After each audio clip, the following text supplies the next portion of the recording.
Hello, my dear students. Welcome in your English grammar class. Here in this English grammar class, we are going to start chapter number 10th of your book, and the name of the chapter is apostrophe. Apostrophe लगता है, ये क्या है? apostrophe क्या चीज है? ये तो हमें पता ही नहीं, ये तो हमने कभी पढ़ा ही नहीं. ये इंग्लिश ग्रामर का ही पार्ट है. बिल्कुल है. तो वही तो चीजें हैं जो चीजें हमें नहीं पता है, उन्हीं के बारे में तो हम जानते हैं.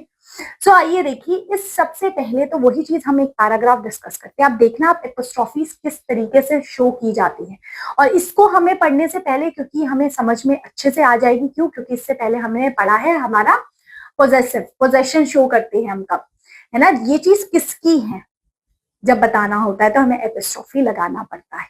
ठीक है, जैसे कि देखिए एग्जांपल्स अब यहाँ पे पैराग्राफ्स में आपके लिए लिखे हुए हैं. लिखा है, in a small village of apostrophes everyone's use apostrophes to show who own what.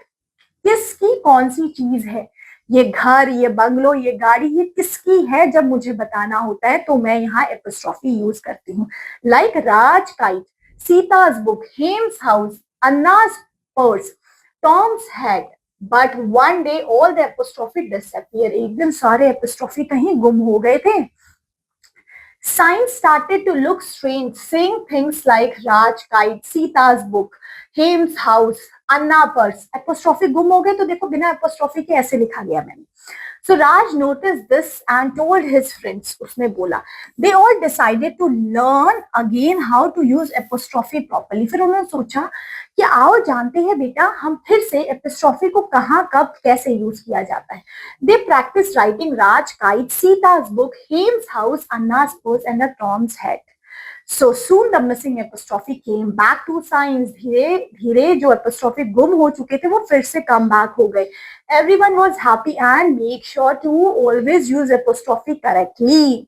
So they even had a special day to celebrate apostrophe every year. So the word color words contain apostrophe. Apostrophes को इस तरीके से लिखा जाता है.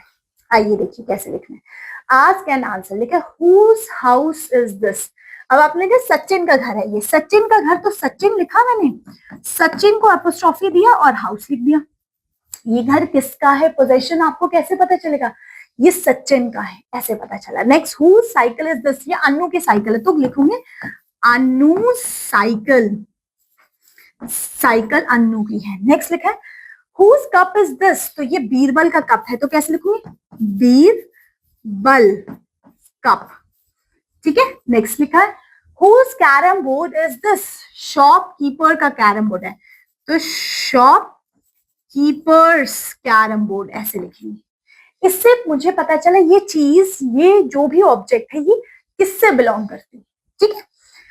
अब देखिए possessive adjectives apostrophe में कैसे लिखे जाते हैं. लिखे हर बुक्स, हर बुक की जगह मैंने इसको एपोस्ट्रोफी में नंदिनीज बुक लिख दिया. हिज कार का दयाज कार लिख दिया.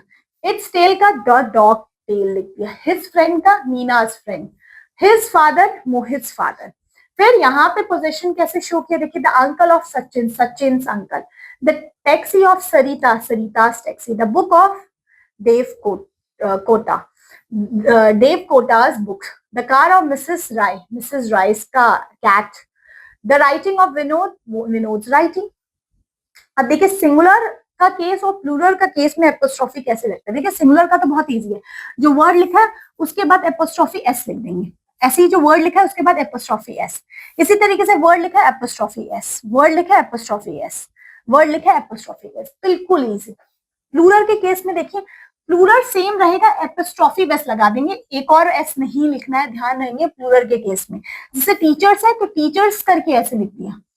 नेक्स्ट, जैसे टीचर्स डे जो होता है ना हम ऐसे लिखते हैं टीचर्स डे के, टीचर्स का दिन है वो. ठीक है. नेक्स्ट लिखा स्टूडेंट्स, स्टूडेंट्स का इस तरीके से. तो यहाँ पे एक और एस लगाने की जरूरत नहीं है. So rewrite the following sentences using apostrophe for possessions. कैसे लगाएंगे, जैसे the bag of Rita is blue, Rita's bag is blue. So Rita का पोजेशन देना है ना, so Rita's bag is blue. Rita का जो कलर है बैग का ब्लू है, और किसका है, रीता's.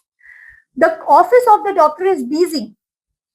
Doctor's office is busy. ठीक है, ऐसे लिखेंगे हम. ठीक है. Hope so clear.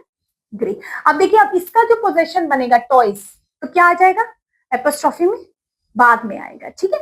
अब देखिए, अब यहाँ वोकैबुलरी यूज में हमने क्या करना है, कौन सी ऑड वन आउट है।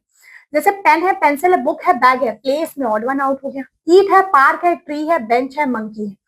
अच्छा, अब पार्क में आपको ट्री मिलेंगे, बेंचेस मिलेंगे, मंकी मिलेंगे, बट ईट अलग हो गया। वैसे ही आई है, वॉक है, ईयर है, नोज है, टंग है।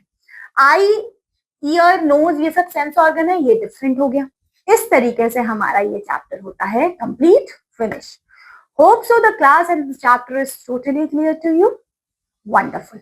चलिए मिलते हैं नेक्स्ट क्लास में with the next chapter of your book. Till then, bye bye.